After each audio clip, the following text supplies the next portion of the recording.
ছাত্ৰ ছাত্ৰীসকল মই তোমালোকক আজি তোমালোকৰ ক্লাছ 6ৰ সমাজ বিচিত্ৰা পাঠটোৰ পাৰ্ট 3 ভূ অবয়ব আৰু মানুহ এই পাঠটোৰ প্ৰশ্ন উত্তৰখিনি কৰাই দিম তোমালোকে চাই যাবা প্ৰথম প্ৰশ্নটো চোৱা পৃথিৱীৰ কোন অংশত প্ৰধান ভূ অবয়ববোৰ দেখা যায় ইয়াৰ উত্তৰটো তোমালোকে ইয়াৰ পৰা লিখি লবা এয়া ভূ অবয়ববোৰৰ মূলত মানে প্ৰধান ভূ অবয়ববোৰ জলভাগ আৰু স্থলভাগত পোৱা যায় তোমালোকে এনেকৈ লিখিব লাগিব পৃথিৱীৰ প্ৰধান ভূ অবয়ববোৰ জলভাগ আৰু স্থলভাগত পোৱা যায় এই বুলি লিখিব লাগিব বুজি পাইছা নেক্সট কোৱেশ্চন স্থলভাগত পোৱা প্ৰধান ভূ অবয়ববোৰৰ নাম লিখা স্থলভাগত পোৱা প্ৰধান ভূ অবয়ববোৰ হ'ল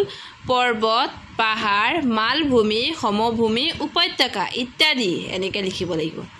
তাৰ পিছৰ প্ৰশ্নটো চোৱা পৰ্বত আৰু মালভূমিৰ মাজৰ পাৰ্থক্য উল্লেখ কৰা পৰ্বত আৰু মালভূমিৰ মাজৰ পাৰ্থক্য পৰ্বত বুলিলে সাধাৰণতে ওখ শিলাময় আৰু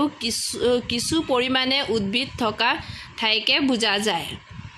আকৌ মালভূমি বুলিলে ভূপৃষ্ঠত পৰ্বত পাহাৰতকৈ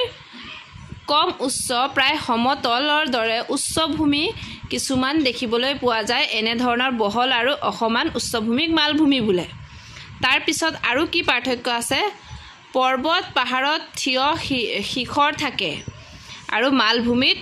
মালভূমিৰ ওপৰভাগ বহল আৰু প্ৰায় সমতল এইটো হ'ল পাৰ্থক্য তাৰ পিছৰ প্ৰশ্নটো চোৱা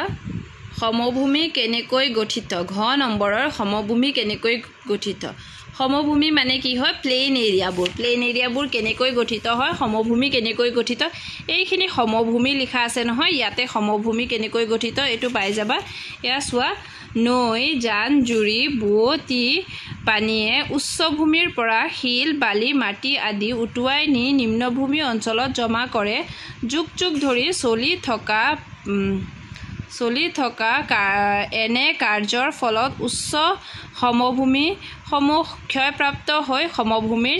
সৃষ্টি হ'ব পাৰে এইটোৱে হ'ল সমভূমি কেনেকৈ গঠিত এনেকৈ গঠিত মালভূমি অঞ্চলৰ বৈশিষ্ট্য কি ইয়াৰ পিছত 9 নম্বৰৰ প্ৰশ্নটো চোৱা মালভূমি অঞ্চলৰ বৈশিষ্ট্য কি ইয়াৰ উত্তৰটো চোৱা মালভূমি অঞ্চলৰ বৈশিষ্ট্যটো হ'ল মালভূমি খনিজ পদাৰ্থৰ ভঁৰাল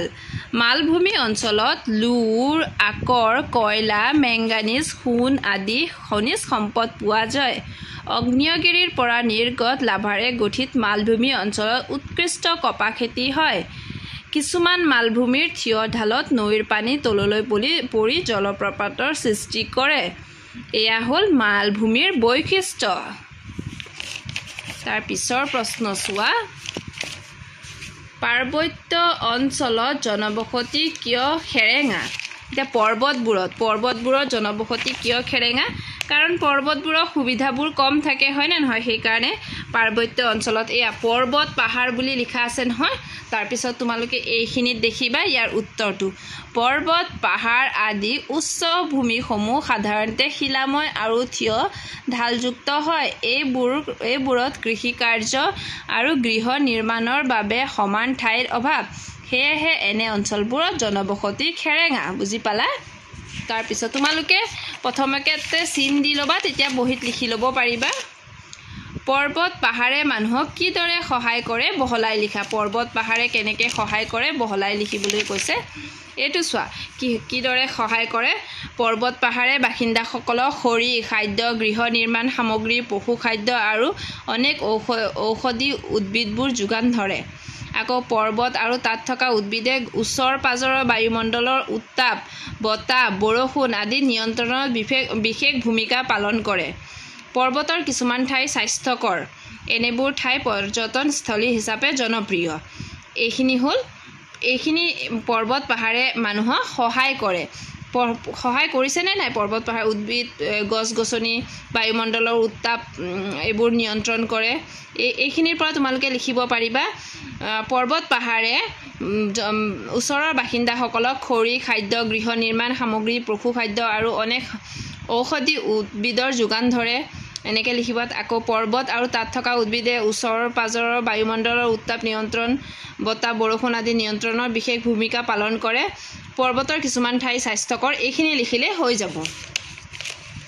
তাৰ পিছৰ প্ৰশ্ন চোৱা নদী পাহাৰ আদি ভূ আয়ববোৰ দেখুৱাই এখন ছবি আঁকা এয়া প্ৰথমত তোমালোকৰ ছবিখন আছে নহয় এয়া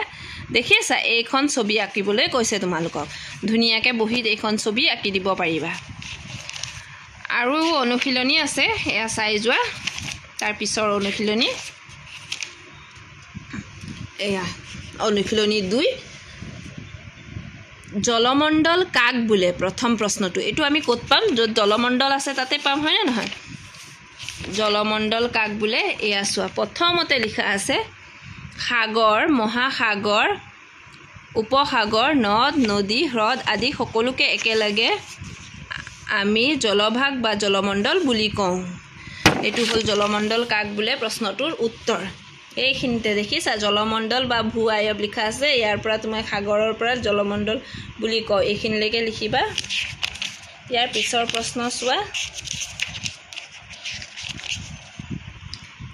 পৃথিৱীৰ গভীৰতম অংশৰ নাম কি পৃথিৱীৰ গভীৰতম অংশৰ নাম এয়া সাগৰ মহাসাগৰত পাবা গভীৰতম অংশৰ নাম হ'ল মেৰিনা খাট লিখিব পাৰিবা এতিয়া চোৱা সম্পূৰ্ণকৈ মহাদেশৰ মাজত অৱস্থিত এখন সাগৰৰ নাম লিখা এখন সাগৰৰ নামহে সুধিছে এয়া চোৱা সম্পূৰ্ণকৈ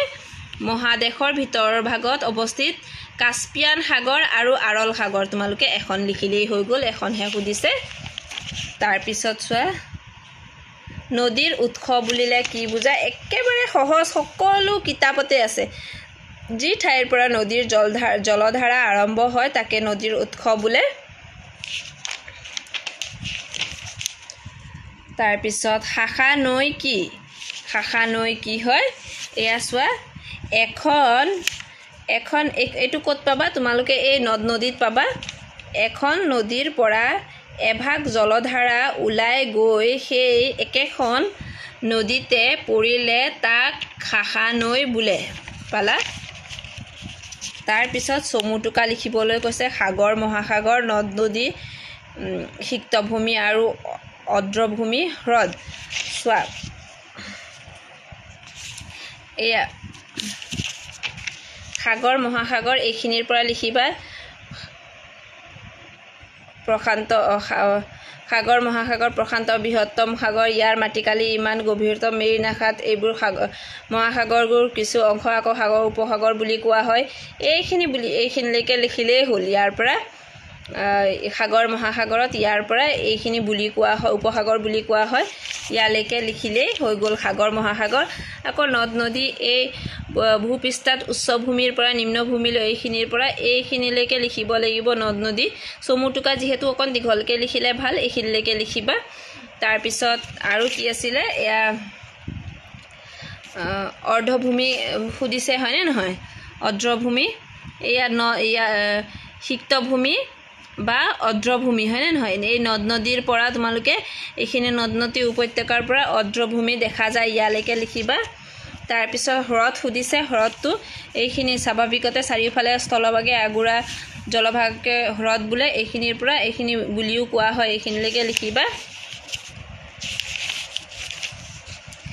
হৈ গ'ল তাৰপিছত মানুহৰ ওপৰত ভূ আয়বৰ প্ৰভাৱ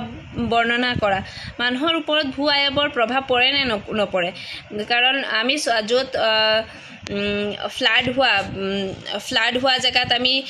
ঘৰবোৰ বেলেগকৈ বনাওঁ বা ওখ ঠাইত আমি ঘৰবোৰ বেলেগকৈ বনাওঁ খেতি বাতিত প্ৰভাৱ পৰে খোৱা খাদ্যত প্ৰভাৱ পৰে কাপোৰত সাজপাৰত প্ৰভাৱ পৰে যেনেকৈ ঠাণ্ডা ঠাইত আমি কি কৰোঁ সাজপাৰ আমি তেনেধৰণে পিন্ধোঁ গৰম ঠাইত আমি সাজপাৰ শ্বিলঙত মানুহৰ খোৱা খাদ্য ব্যৱস্থাবোৰ বেলেগ মেঘালয়ত বা পাহাৰীয়া অঞ্চলত হয়নে নহয় সেই তেনেদৰে মানুহৰ ওপৰত ভূ আয়ববোৰ বহুত প্ৰভাৱ পৰে হয়নে নহয় তোমালোকে যদি পাঠটো বুজাই দিব লাগে বুজাই দিবলৈ কমেণ্টত লিখিবা মই বুজাই দিম